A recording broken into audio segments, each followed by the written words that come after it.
failed plutocracy. Was there an Adam? Was there an Eve? Or did we evolve from what we conceived? Either way, we got what we needed when the sun shone down on the Garden of Eden. Don't you know we're gonna have a Solartopia, Solartopia, Solartopia. Don't you know we're gonna have a Solartopia all over God's green world? Well, we bit that apple and the garden was lost, and so we had to work to pay the cost. And so we went digging into the ground and started to burn many things we found. But we're gonna have a Solartopia. Started to burn too many things we found. This is Harvey Sluggo Wasserman coming to you on the Progressive Radio Network and talking to you about a ton of stuff. We have two great activists today. Bob Fitrakis. Bob, you with us? I'm here, Harvey. And Joel Siegel. Have you tuned in yet? Happy holidays. Good to hear your voice. Hey, all right. We got our three brothers here, and we're going to go through, got a full hour to talk about everything ranging from impeachment to nuclear power to voter suppression to all the other stuff that concerns so many of us. I should get to impeachment first, but I want to make sure that we cover something that's extremely important beneath the surface. People, it's nowhere near on the mainstream media crosshairs, but it's something that could affect us all very, very deeply and will. And it's also the first violent assault that we have seen on our democratic rights in the referendum process. And of course, it takes place in Ohio, where everything happens first. It is the attempted bailout of the Davis-Besse nuclear power plant. Davis-Besse and Perry nuclear power plants. I almost said Diablo Canyon, which we'll talk about in a minute, which is in California, of course. But Bob Fitrakis, you, as always, with anything important in Ohio, are in the middle of the legal proceedings to try and salvage the referendum that was being circulated, the petitions that were being circulated to challenge a bailout that came, $1 billion bailout that came from the utterly corrupt Ohio legislature. And there's been a major new development in this case that you can talk about. Can you tell us what's happened in Ohio here on the referendum process and how you fit in and what you're going to do about it? Well, I mean, what happened is you had a bankrupt industry with a lot of money. Even though they were bankrupt, they still had access to a lot of cash. And through reorganization, and they decided, since they couldn't compete in the marketplace, that they would essentially go to the state legislature and have a $1 billion welfare subsidy check written to them. They'd pass the cost on to the ratepayers from a non-competitive industry, which is the nuclear industry. And then on one level, it really was coal and gas versus, gas and oil versus nuclear and coal.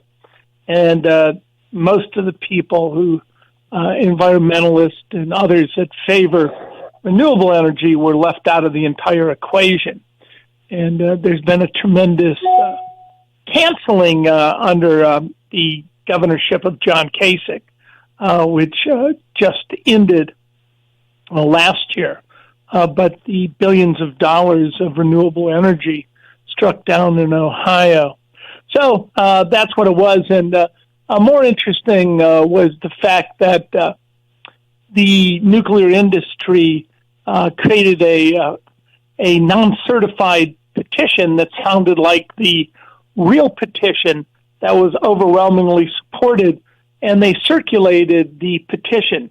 So then when you ran across the real certified petition, they would ask you if you've already signed, and many people said yes, because they had signed the non-certified nuclear industry petition. And they also were dispensing, blockers. They'd send 3 people out to block people from signing petitions. So you had a variety of things going on, which really had been unprecedented in Ohio.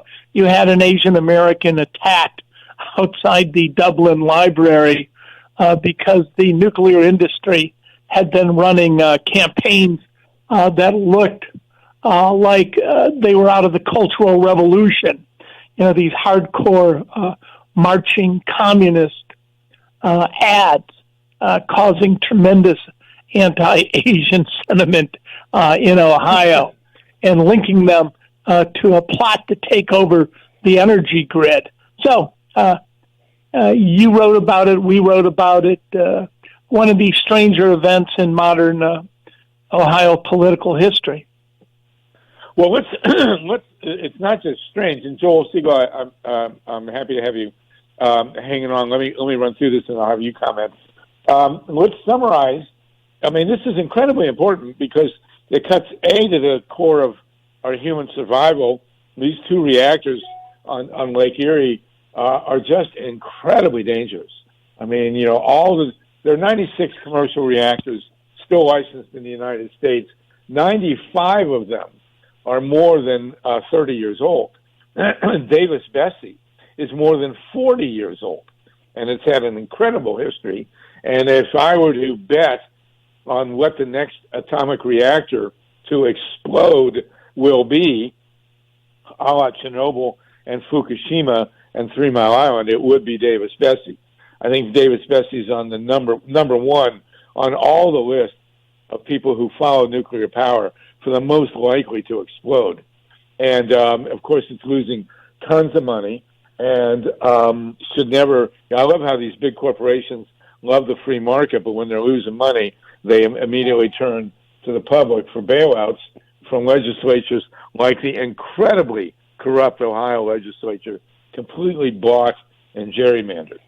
So they got the First Energy, got the legislature to pass this bailout, and it's been challenged, as Bob has said, by a referendum. And Bob is a petition drive to get a referendum, and Bob is an amicus, has filed an amicus in this proceeding, so he has standing in front of the court.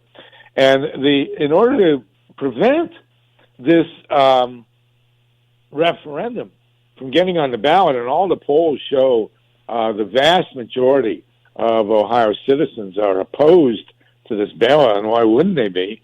The nuclear industry has had the state government of Ohio hold up the petition for 38 days out of 90 allocated to get the petitions.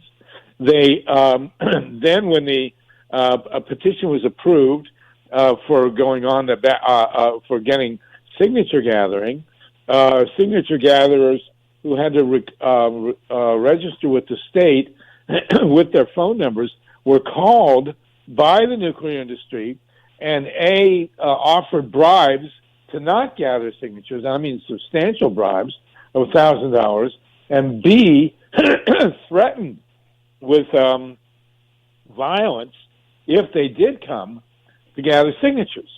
I mean, that's a start. Then the signature gatherers themselves, when they got to the streets, were in competition with a fake petition that had no legal standing, but convinced people who signed it that they had, in fact, signed the petition to get the repeal on the ballot. And then signature gatherers, and this is the most disturbing part, have been confronted with so-called blockers, who are basically Gestapo thugs who have physically assaulted both signature gatherers and people who are approaching to sign the actual petitions. This is the death of democracy, as far as we can tell. At least certainly the death of the referendum process, which was put into Ohio law during the progressive era 100 years ago.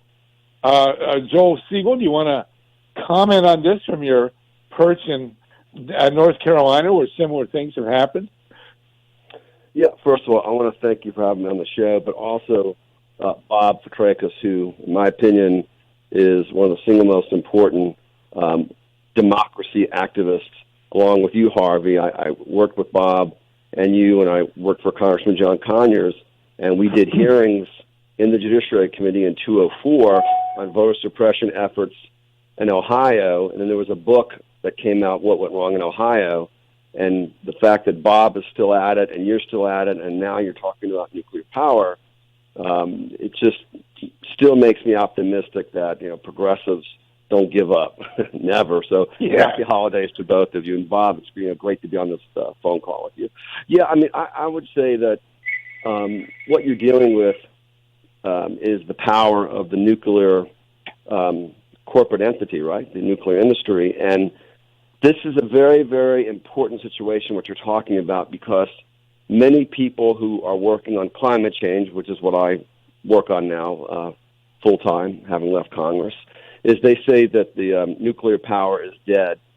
And, because it's going to be too expensive to build the plants and therefore we're going to transition to solar and wind.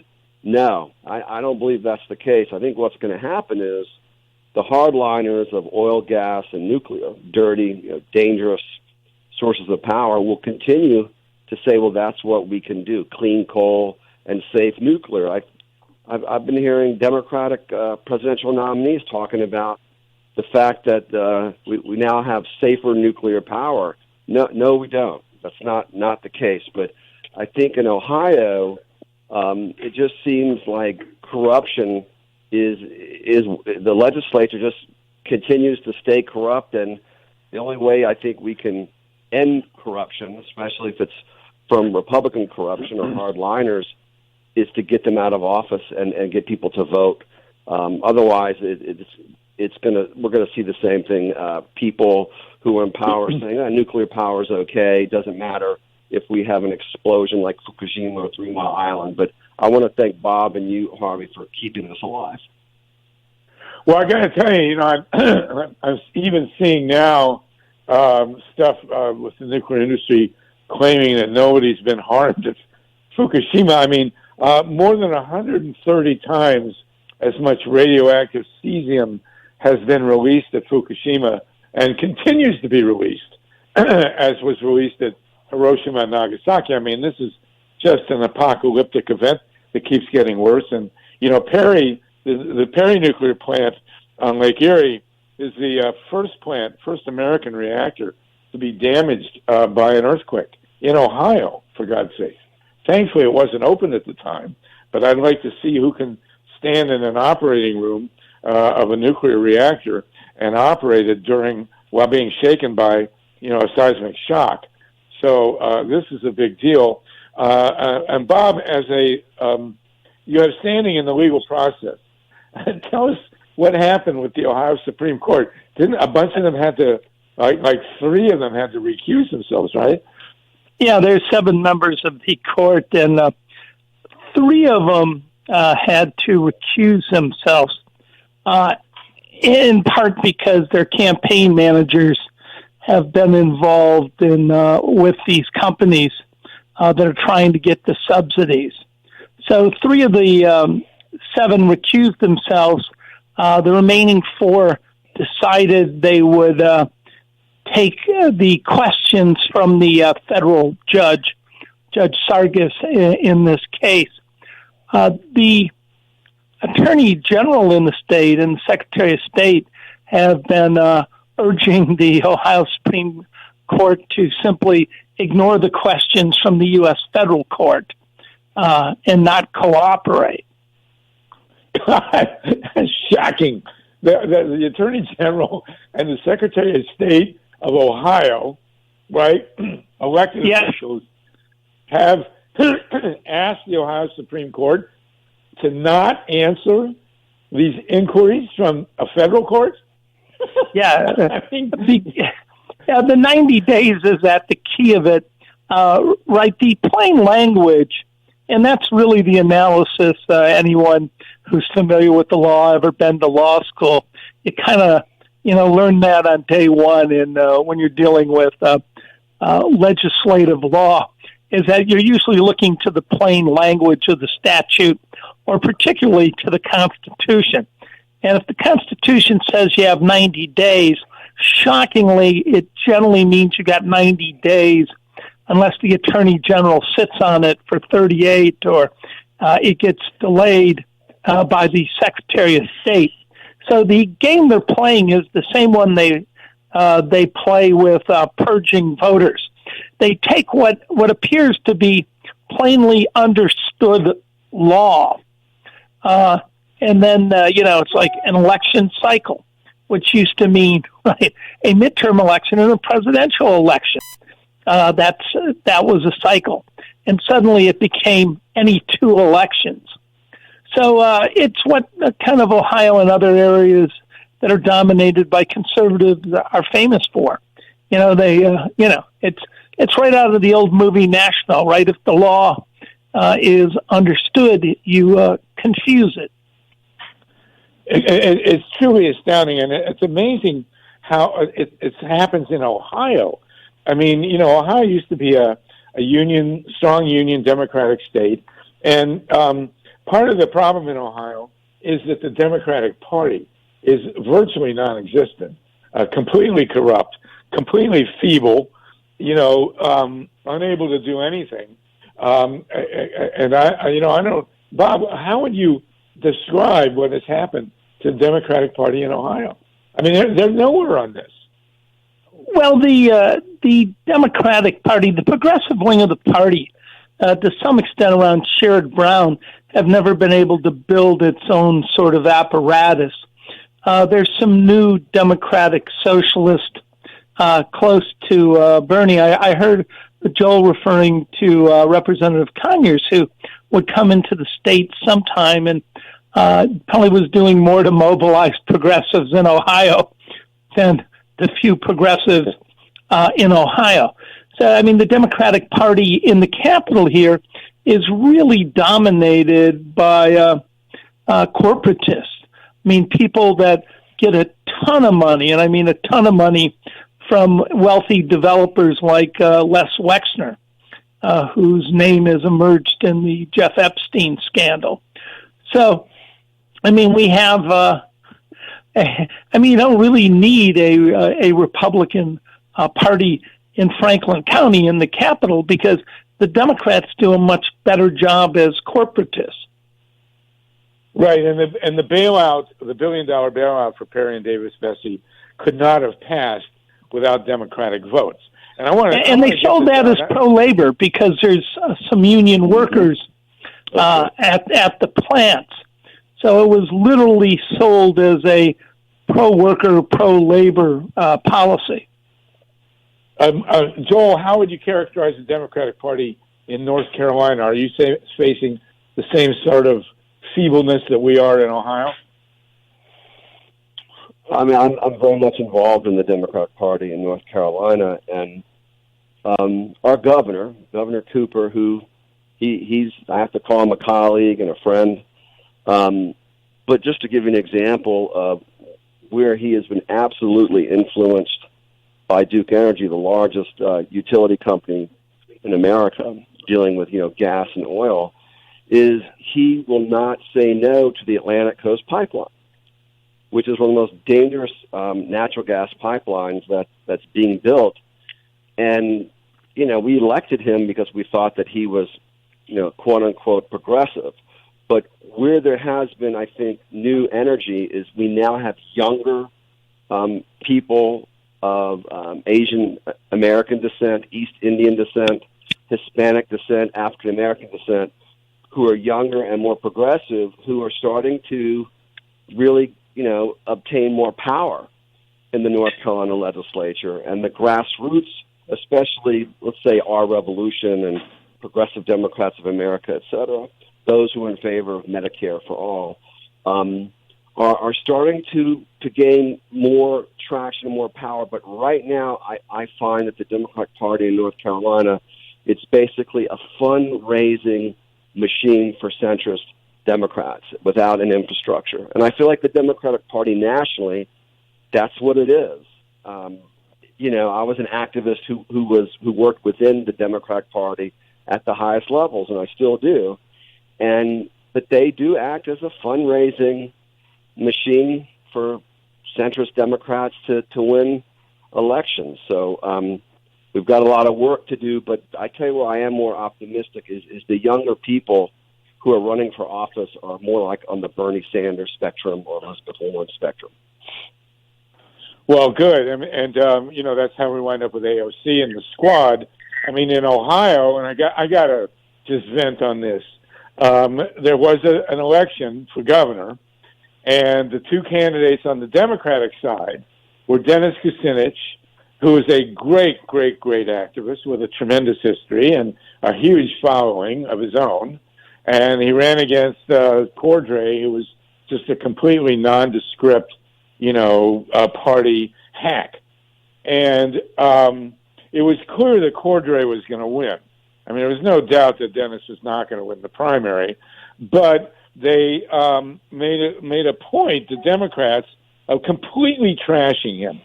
And, they did this insane, stupid thing about Dennis had worked for Fox News for a while, and he interviewed, who was it, Bob, that Dennis interviewed? Assad. Dennis interviewed Assad while he worked for Fox News. And the Democrats took this and just completely trashed Dennis through the primary, which they didn't have to do. I mean, if this idiot Cordray had just said, okay, Dennis, we're both Democrats and you and I are going to run on the issues, and clearly Cordray was going to win. And what he could have then done was, after treating Dennis like the mensch that he is and thanking him for his years of tremendous public service and contributions, he could have then garnered up the youthful activists who were supporting Dennis, and they could have run a joint campaign and actually won the governorship of Ohio at a point where it was incredibly important that they do that.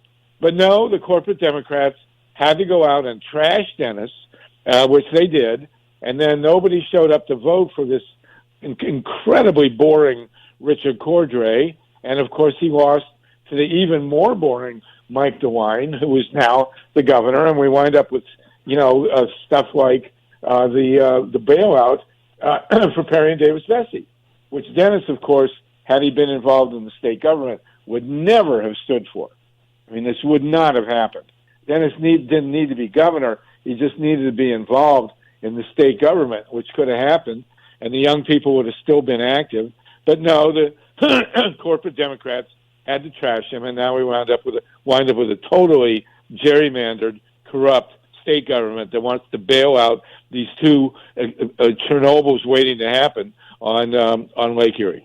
So, Dennis, our supporters with you. I mean, it's just outrageous what the corporate Democrats have done. And Joel, your description of North Carolina and the national situation is right on accurate. And that's what we're seeing with the national campaign with Bernie. I mean, the corporate Democrats are terrified of Bernie Sanders. And I made a statement at a gathering that I said, and I want both your guys' opinions on this. I said that in a secret ballot involving the leadership of the Democratic Party, Pelosi, Perez, Schumer, Biden, Obama, Gore, Kerry, the Clintons, a secret ballot of the top leadership of the Democratic Party between Trump and Bernie, Trump would win overwhelmingly. Joel, what do you think of that? Say that one more time. In a secret ballot, if you had a room full of the leadership of the Democratic Party, the corporate leadership, Pelosi, Schumer, Biden, Obama, the Clintons, Kerry, Gore, the top 20 heavy hitters in the Democratic Party, the corporate Democratic Party, and you had a secret ballot between Bernie and Trump, Trump would win overwhelmingly. These people, I think, are close. Now, a lot of people yelled at this meeting when I said that and vehemently disagreed. But I think these people are closer and more comfortable with Trump than they are with Bernie. But I could be wrong. What do you think, Joel? You know, you've worked with a lot of these corporate Democrats. Sure. Well, I mean, so I worked with Bernie Sanders for 13 years, and I have to tell you, he had one of the smartest staff and progressive and hardworking. He took single payer to the next level, single payer Medicare for all. And then Bernie, you know, Bernie will push as hard as he can on progressive legislation, but if he sees he can't get it passed, just like Conyers, they will compromise and they will negotiate and they will, you know, cut the deal. And I saw Sanders do that a few times, but he was also just a you know, wonderful human being. But I'll tell you this in terms of that question, which is it is a great question, and it really is a very, very scary question. The corporate Democrats still believe that if Sanders won the nomination, we would lose to Trump because the majority of the Democratic Party or the swing voters are really middle-of-the-road centrists. They're not progressives, and therefore don't support Bernie. And because they're always talking about the swing voter, but then Bernie gets out, young people, African Americans, Hispanics. But what that to me was always the fear of the corporate centrist Democrat, and you're even seeing it right now on with the election cycle right now. Well, Warren and Sanders are going to hurt the Democratic nominee, whether it's Biden or whatever, because they're moving the party, too far to the left. And then you have Biden, right? Biden slamming Elizabeth Warren and Bernie Sanders on Medicare for all with Republican talking points. It'll bankrupt the country. Same with the Green New Deal. Bob, what do you think? Well, the question of it was real clear that Trump was very close to the Clintons there for a while. I mean, now we've got the report that Hillary was encouraging Trump to let his views be known in the Republican Party. I'm not so sure that he wins now. He maybe squeaks by, but what he's been willing to say, I mean, which is really in many ways fascistic in terms of it's a corporatism tied to white nationalism, and he may be scaring off some of the new Democrats that are a bit socially liberal. But it's real clear early on that he got in the race in part because he was encouraged by people like Hillary Clinton to speak his mind, which she was sending him in as a wrecking ball. And he knows enough about American culture and the long tradition of anti-intellectualism here, where all you got to do is assert whatever you want, and facts don't really matter. And so you may scare them right now, but I think initially they're, and probably to this day, they're still a little more afraid of Bernie Sanders. And part of their critique, right, is that, Sanders isn't a Democrat. I hear it all the time. He's an independent. The problem is that his platform is actually too democratic, small d. And that, when you have a corporatist centrist party created out of the DLC, which, they put together after Mondale's defeat in '84, it's really hard for them to open up to someone who's actually a small d Democrat and taking on corporate America. Well, it's amazing. Bernie calls himself a socialist, which I think is cool. I like that. But he's basically a New Deal Democrat. I mean, he very explicitly does not endorse the what he calls the government ownership of the means of production. Which is really nationalization. Michael Harrington made that point many times before Congress. Bernie, who's actually a big fan of Eugene Victor Debs and did the first documentary of Debs. But here's the problem. is democratic socialism is the democratization of the means of production and distribution. Government ownership is actually a term used for nationalization, which can be far right, fascistic, and Nazi-like, or undemocratic on the left, which we'd call Marxist-Leninist. So, I know Bernie does that, but I think it's a fundamental misunderstanding with the term democratic socialism, as opposed to, he comes across as a social democrat, and he comes across as representing the best of Roosevelt's New Deal, which virtually that entire program, was the Socialist Party platform of 1908. So, and the party itself, Social Democratic Federation, a large amount of the Socialist Party peeled off once Roosevelt embraced the New Deal and left the Socialist Party and Norman Thomas back in the 30s. Right, and it was funny because I happened to see. Well, I was going on the internet and I wanted to look up Cornel West because he spoke here in Venice, in California, and he was on with Tucker Carlson, and Tucker Carlson was yelling at him about when has democratic socialism ever worked? And I really wanted to say, well, how about World War II? These guys all love capitalism and the competition, but when it came time to winning the war, FDR nationalized everything and didn't wait around for the free market to start building tanks and planes. That's why you can't buy. Well, the free market put Franco in power and backed Mussolini and Hitler. Right. DuPont and Mobil Oil. Because there was profit to be made, just like Ford operated in Nazi Germany, as did IBM, as did Coke. But here's Joel. Bernie. Yeah, I was going to say Bernie is a fusion of a Franklin Delano Roosevelt New Deal Democrat, right, and a social democrat, let's say in social democracies of Germany, Sweden, Switzerland, New Zealand, or the rest of the industrialized world.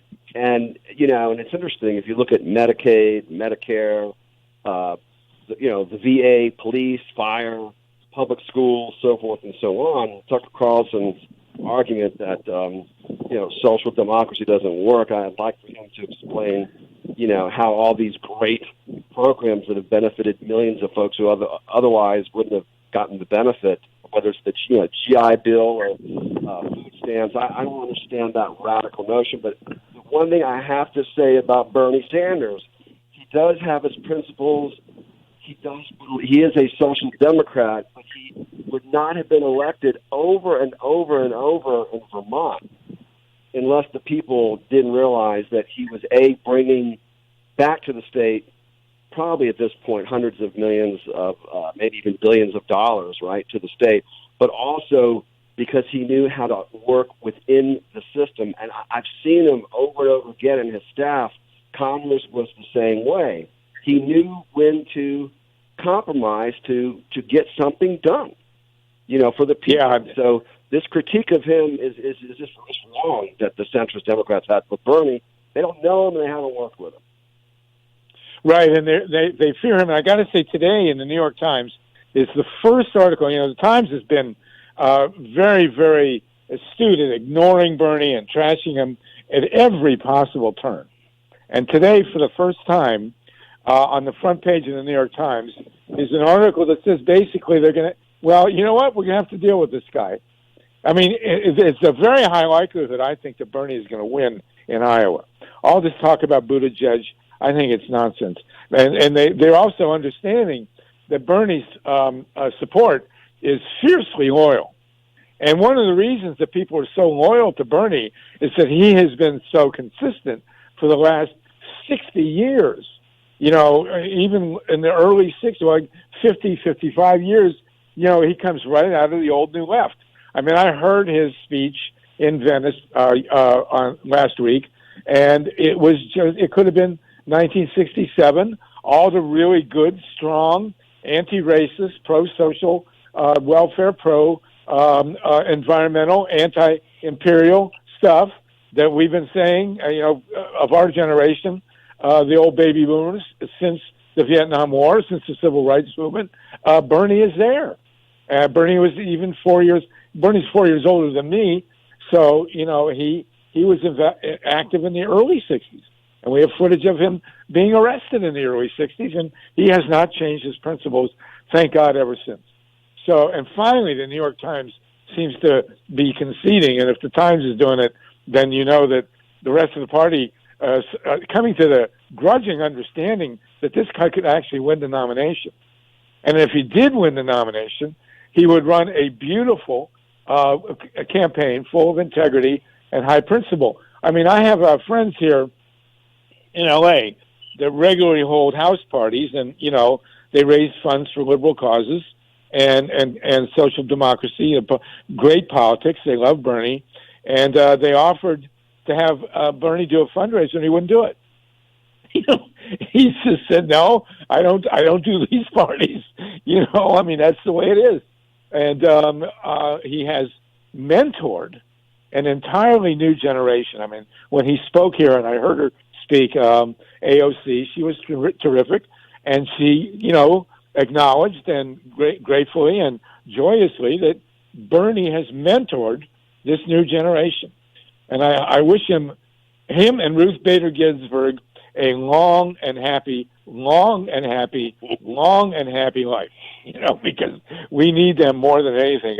And if the Democrats would grow up and stop doing to the true progressives like what they did to Dennis Kucinich in Ohio, and with catastrophic results, and then someone in the Times, reading someone, said they blame Bernie for not supporting Hillary. It's ridiculous. It's totally the other way around. I mean, she could have run with him. She could have opened her arms to the progressive young people and walked into the White House with no problem whatsoever. And that's why I raised the issue. Do the corporate Democrats like Trump better than they like Bernie? Bob, I think you got it right. I think 4 years ago, a choice between Trump and Bernie, they would have chosen Trump. But today, he's even wackier than anybody ever thought. Well, they got what they wanted. They got Trump in the Republican Party. They didn't realize how easy it would be for him to take it over. Well, I think that's the way a lot of people felt about Hitler in Germany. And there's actually a line in the movie Cabaret, and it's very, very, I showed it to my students, so I remember it very clearly. And these two guys are talking, and they see the dead bodies that the Gestapo is killing in the streets. This is in the early 30s. And the rich guy turns around and says, well, we'll just let Hitler take care of the communists, and then we'll get rid of Hitler. And I think that was the philosophy of the Democrats. Well, Trump will get rid of the left, and then we'll get rid of Trump. But it ain't gonna be so easy. Joel? Yeah, Harvey, I think that, yes, we have corporate, and it's not just corporations, it's upper class Democratic donors, the donor class, right? They may not be working for a big corporation, but they're still giving big checks to these Democratic presidential candidates. But what has happened, based on my work with the Democratic Party since I'm 19 years old, now 60, I feel like Bernie Sanders and also Dennis Kucinich are two of the most transformative politicians in my lifetime, right? That have transformed the Democratic Party, where the litmus test to be a Democratic candidate is, are you for Medicare for all? I'm the person, the co-author of that bill with 40 doctors and John Conyers and 4, economists. I didn't think that bill was going to go anywhere after the Affordable Care Act was passed. And then universal access to college, free college tuition. And it still blows my mind that during these presidential debates, the Democratic debates, right, the folks from the corporate media are asking the different presidential candidates, what's your view of Medicare for all? Were you on, a free tuition to college or canceling, college tuition? It's almost like it's hard for me to believe, but their imprimatur, they have absolutely transformed the party forever. And then I'll close by saying the people who I see running for office on the local, state, and national level in North Carolina and colleagues in other states were deeply involved in our revolution, or deeply, transformed by Bernie Sanders. And I think that is permanent. And whether he wins or loses, of course, I'd like to see him win. There's so many people who he has, inspired, just like Martin King inspired so many, or Eugene Debs or Jesse Jackson have, inspired so many other people to change the world for the better, even after they were gone. So, long. Bob, you want to jump in on that? Yeah, I agree. Bob? And I think we also, at least I need to. I know Phil had a long relationship, but to me, John Conyers. I mean, his legacy. Virtually when no one was progressive in America. I came out of Detroit politics, and again, we both had, John and I, even though John was a generation older, both of us were very close to Zoltan Ferenczi, who, by the way, was a Democratic Socialist and the chair of the Michigan Democratic Party.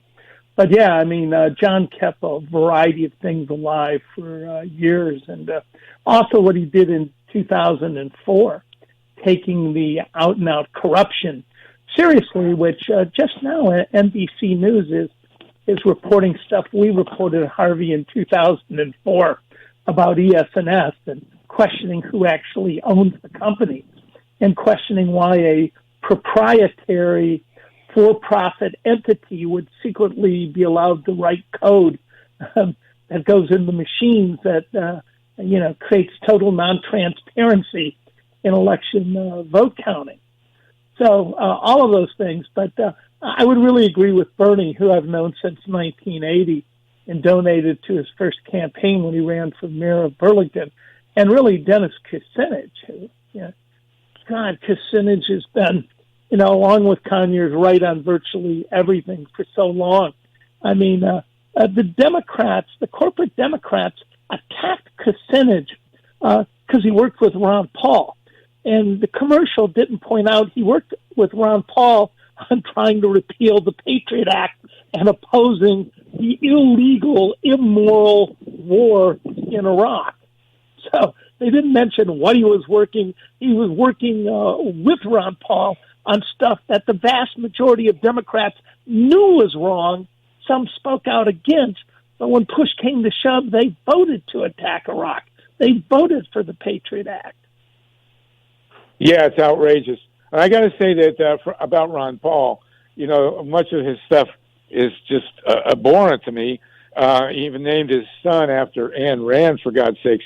But I saw him deliver on TV. I saw a video. I saw him deliver a 1-hour analysis of the Vietnam War that was the best thing I ever saw on the Vietnam War.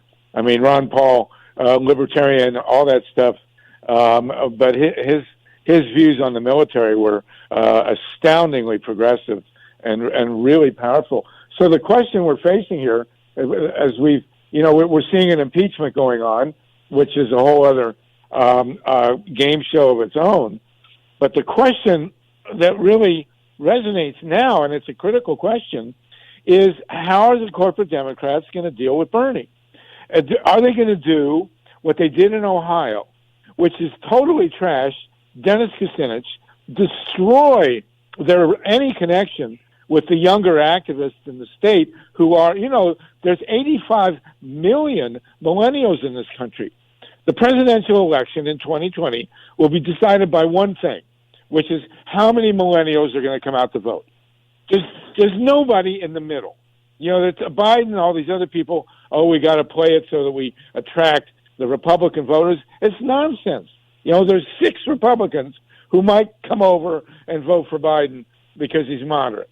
But Hillary Clinton lost in 2016, as far as I'm concerned, because he turned off young voters. And Bernie turns on young voters. I saw an electoral college map. If only people under 29 had voted, and Hillary won in a landslide. But it would have been a real landslide if she had not trashed Bernie and, had not trashed Jill Stein and had actually worked with young voters. So now we have a situation, it's the most serious political calculus I think we face in the country today. What is going to happen with the young voters who will come out for Bernie Sanders but won't come out for Joe Biden or even Pete Buttigieg? Buttigieg might attract some people because he's gay, but he has no appeal beyond that. And what will the corporate Democrats do if Bernie has enough votes to win the nomination? And what will they do if they deny him the nomination and turn somewhere else? Joel, what do you think? Well, that's exactly what happened in the last election cycle. This top officials at the DNC who I spoke with, who must remain anonymous, said that Bernie actually did win the nomination, and it was taken away from him. But I think what will happen if Biden, for example, wins the nomination, he will run with either someone like Cory Booker or Stacey Abrams, but it would have to be somebody of color who has a track record where they show sympathy to the Sanders, Warren agenda. But I think that is what I think, is gonna happen. But the issue of what if Sanders, wins the primaries and gets the nomination, I think history repeats. Bob Fitrakis knows about history repeating itself. They could do whatever shenanigans they've done behind the scenes and say, well, Bernie didn't really win the nomination. But it's a very, very you asked the best questions. It's a very possible scenario. It's a possible scenario, man. Bob, what do you think? Where does Bernie and the corporate Democrats, how does this play out? Well, there's some traditional things they can do, which they haven't in a while. I had the pleasure of being the spokesperson for Jerry Brown in '92 during the last battles with the Clintonistas at the Democratic Party platform hearings, and there was a lot of things, minor concessions that could have came our way, and they weren't in the mood to do any of them. They weren't in the mood to give anyone a platform, to have a plank that wasn't completely controlled by Bill Clinton.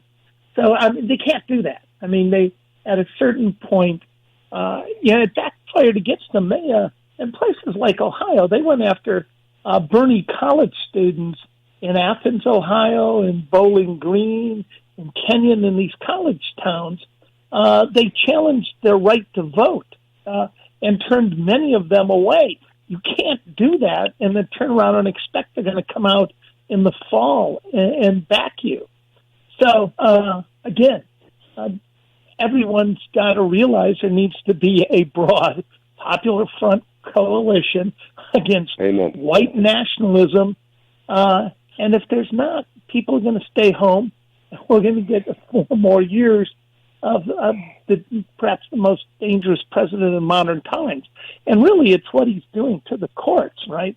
When the Christian Coalition types and Ralph Reed tell you that he's kept all his deals and he's appointing these 40-something, far-right federal judges that'll influence that court for 2-3 generations. We got to worry about another 4 years of this, and how much can the country actually take? Well, it's not just the court. You're 100% right about the courts, but it's also the support systems on this planet. I don't think biologically that the human race can survive 4 more years of Donald Trump. We're looking at an extinction acceleration here that's going to sooner or later get to Homo sapiens. He has gone after every single environmental protection that there is. I mean, this guy is like a space alien who's come down to wipe the human race off the face of the earth. We can't survive 4 more years of these kind of policies. So the question becomes, obviously now Elizabeth Warren is starting to emerge as, I mean, she's the compromise, right? I mean, Obama just came out and said, well, I could live with Elizabeth Warren. You know, Obama, who essentially put Trump in the White House by escalating the war in Afghanistan. If Barack Obama had taken us out of Afghanistan instead of escalating the war, Donald Trump would have never gotten anywhere near the White House. And Barack Obama... And now we know it was all done on lies as usual with the release of the Afghanistan papers. Exactly. You know, if I just want to say that if Obama had taken us out of Afghanistan and used the money for social benefits, he would be considered one of the greatest presidents. You know, right up there with Washington, Lincoln, Roosevelt, and Kennedy. I mean, if he had done that and transformed it and ended the endless wars and taken us out of the business of empire, which he very easily could have done, having prematurely gotten the Nobel Prize. I mean, I think he should give it back, for God's sakes. But he essentially put Trump in the White House when he failed to end the war in Afghanistan, which Trump has, of course, you'll recall, promised to do. And Trump could very easily, in the next 10 months, end the war in Afghanistan and get a second term. That would do it if the Democrats are dumb enough to stonewall Bernie again. You know, it's just almost a miracle that Bernie... I mean, I heard him speak. You know, he's coughing. The guy's 77 years old, for God's sakes. I don't know how he does it, but he's doing it. And he is the continuity of the old New Left of the 60s right up to the present when, to put it humbly, we were right about everything. Abby Hoffman used to tell me that all the time. We were right about everything, you know, and we were. And here's Bernie, still right about everything. So, I mean, I'm reading this to...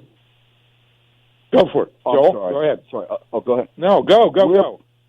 So Mr. Representative Conyers, this dear genius and beautiful man who just passed away, introduced a bill called H.R. 1000, which was Humphrey Hawkins with the Roosevelt New Deal, Jobs for All.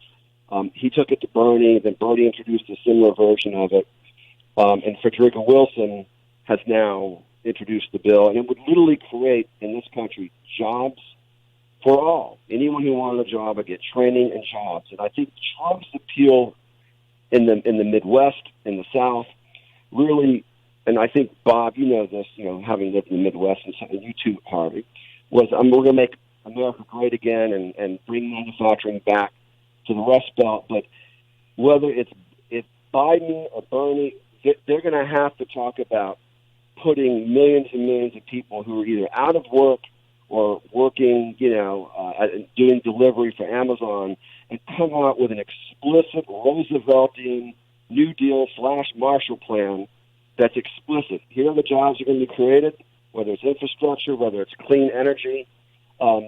Here's how much it's going to cost. Here's how much you're going to get paid.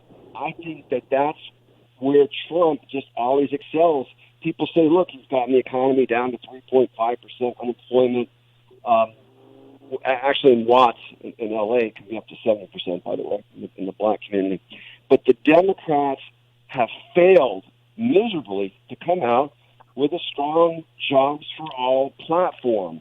And that's what they're going to have to do. If they don't win on that, I really think there is a chance that Trump can win. And that'll take the grassroots, the progressives within the Democratic Party and outside the Democratic Party to influence the Democratic National Committee platform and put pressure on progressives who are running to during these debates and when they speak publicly to say, here's my jobs plan. And counter Trump. Trump doesn't have what's Trump's jobs plan? He don't have a jobs plan. He doesn't have any plan. We're almost to the end here. Doesn't have a plan. Joel, what's that? He does not. He doesn't have a plan. The only plan he has is a public relations plan, which is I got this country down to 3.5% unemployment, which I really feel like he did inherit from the Obama administration. He did the right thing with, battling against the Federal Reserve Chair about making sure the interest rates, were lower. But in terms of a Trumpian jobs plan that puts people to work, the millions of people who are out of work or underemployed, he promised to rebuild our infrastructure. Oh, no. We got to continue this. Joel Siegel, Bob Fitrakis. This just flew by, you guys. I'll have to have you back. We got to continue this. We have to solve this problem. Bernie versus the corporate Democrats. What's it going to be?